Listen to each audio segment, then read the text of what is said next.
joining us now. And I was with him last night. This was actually really funny. We were at an event for Bob Patterson, who's a terrific candidate for Congress in the 1st District of New Jersey. And I felt like it was like coming home. This was like a reunion of Dave Bratt, congressman from Virginia, and Senator Jeff Sessions and myself. We were all there supporting Bob Patterson. He's running against another corrupt Democrat. Sorry, I'm being a little harsh today, but I mean, this whole dynastic approach to politics. Congressman Norcross in the 1st District, who was just put in there by his brother George. They're very powerful throughout New Jersey. So we were all three of us there to support Bob Patterson. It's a Democrat plus 13 district, so it's a big Democrat district, but I think there's a real possibility that Patterson can win. And so we're standing up there at the podium. We got to get some photos up on our site. Try to find the photos, Drew. I couldn't handle the photography last night. But I'm standing next to Bratt and Sessions. I'm like, wait a second. I'm getting a flashback for 2 years ago down in Virginia when we did that big rally for Dave Bratt. Remember that? That was really fun. Senator Sessions from Alabama joins us now. Senator, how are you? Hello, Laura. Yeah, that was a good day. And boy, Dave Bratt's done a super job, and what a refreshing voice he is. And I think what a signal he sent to the establishment. Well, that was really the first sign of life for populism and a more pragmatic conservatism in the election of Dave Bratt and unseating Eric Cantor. And you would have thought back in 2014, Senator Sessions, that would have sent a shockwave of understanding through the Republican Party, that they would have said, okay, not only do we have to stop this immigration amnesty stuff, but we got to start looking at these trade deals and all these things that we've done over the past 15 years and maybe re-examine them. But, it took Trump to kind of wake them all up, finally. You're right. I don't think we picked up on the message. Some of our people didn't sufficiently, and candidates, most of them didn't, and Trump did, and it looks like because he's moved to the nomination. So I think you're correct. We need to be listening more to the American people. Their concerns are legitimate. They want trade policies that protects them in a fair and objective way, does not allow cheating that takes our jobs, and they have a right to demand that we have a lawful system of immigration that serves the national interest. What's wrong with that? And it's time for this issue to be decided, and it's amazing the violence and reacting of people to those simple policies. Senator Sessions, what is your reaction to this violence last night in Albuquerque, New Mexico? New Mexico has a very large immigrant population, including a very large illegal immigrant population. And I don't call them protesters. These are criminals because of what they were doing. They injured police officers. They were throwing water bottles, hit someone in a wheelchair with a water bottle, and intimidating people just trying to walk into a rally and be part of an event. What is your reaction to all that? These are good American citizens that came to this rally that support Donald Trump. They're not asking for anything that's unreasonable. They're not even asking for anything that's radical. They simply say, let's end the lawlessness at our border. Let's make sure that people who apply get evaluated as to whether or not they get in, and people who don't wait in line don't get to come in illegally. I just can't imagine this kind of reaction, and I hope it will be condemned by President Obama and Attorney General Lynch and Hillary Clinton. They should condemn this.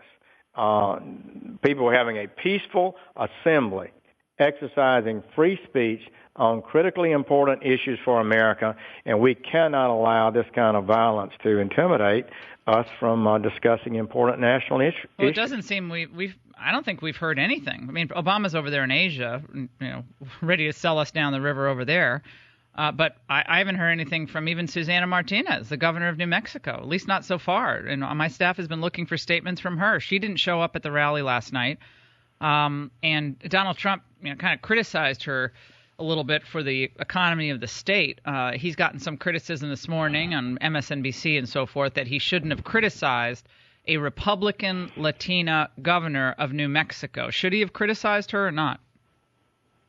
Well, I don't know the details of that and what the issues were or what she said or done in recent weeks, but I think his message, his fundamental message, is correct, and it's going to appeal to people in New Mexico and people around the country that we can't acquiesce to massive illegality.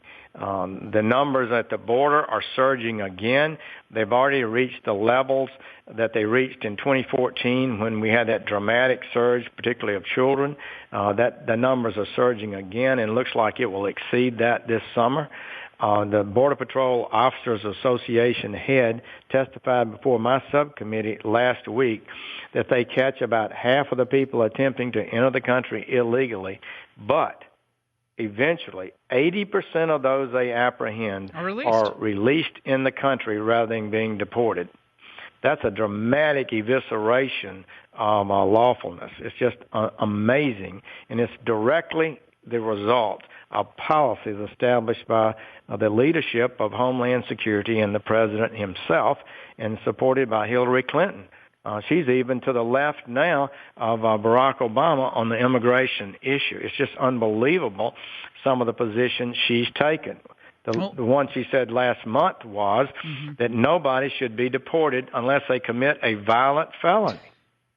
Yeah, so if you can get into the country unlawfully and don't get caught for a violent felony, you're here permanently, apparently, under her standards. No, she's just rewriting American law, immigration law. I have a question for you. What can Congress do? I mean, it doesn't seem like this is what our framers intended, that the President of the United States could allow for an American invasion. This is an invasion that's happening at our border right now. People are, maybe they don't have, some of them have weapons, but maybe most of them don't have weapons.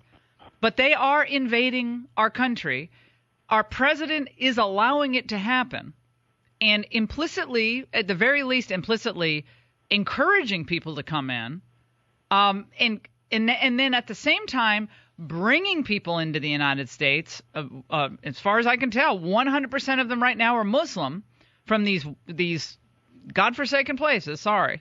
And they're coming in, being dropped into rural communities like Rutland, Vermont, and as Trump said last night, New Mexico, North Dakota, Georgia, all throughout Texas, dropping them. Like, how can Congress put a check on this administration for doing these things? Why can't Congress do something? Congress could do more. It would be a battle because anything that's offered up would be filibustered by the Democrats, and they may be able to block that. Good. And Obama could veto the legislation. Good. But I'd like to see us do more. Obviously, if Congress is going to fail, this presidential election is decisive. You mentioned the Syrian refugees. They're now accelerating dramatically the numbers to try to meet 10,000 admissions this year from Syria, which we cannot do background checks on. But just recently, Hillary Clinton said that I'd like to see the number go from 10,000 to 65,000, a 6.5 time increase in the number. I mean, she is out of the ballpark here on reality, in my opinion. It's way further than Obama has gone at this point.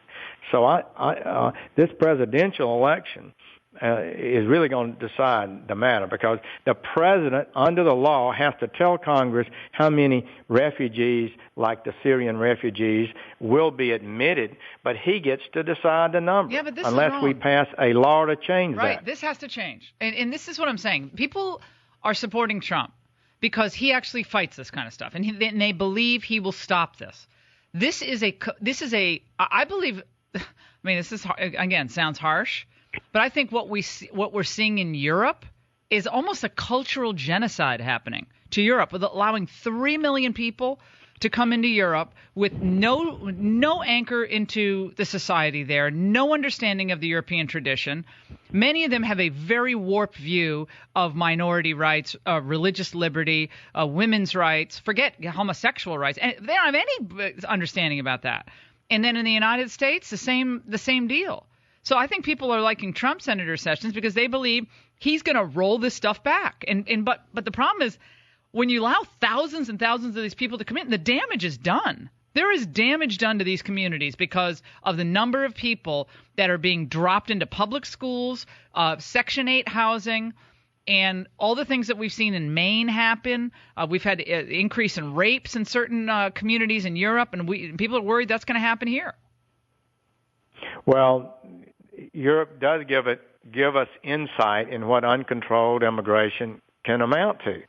And also, we have one instance of a program to bring refugees from Afghanistan or Iraq, Afghanistan, I believe, and that's going to cost over 10 years $450 million.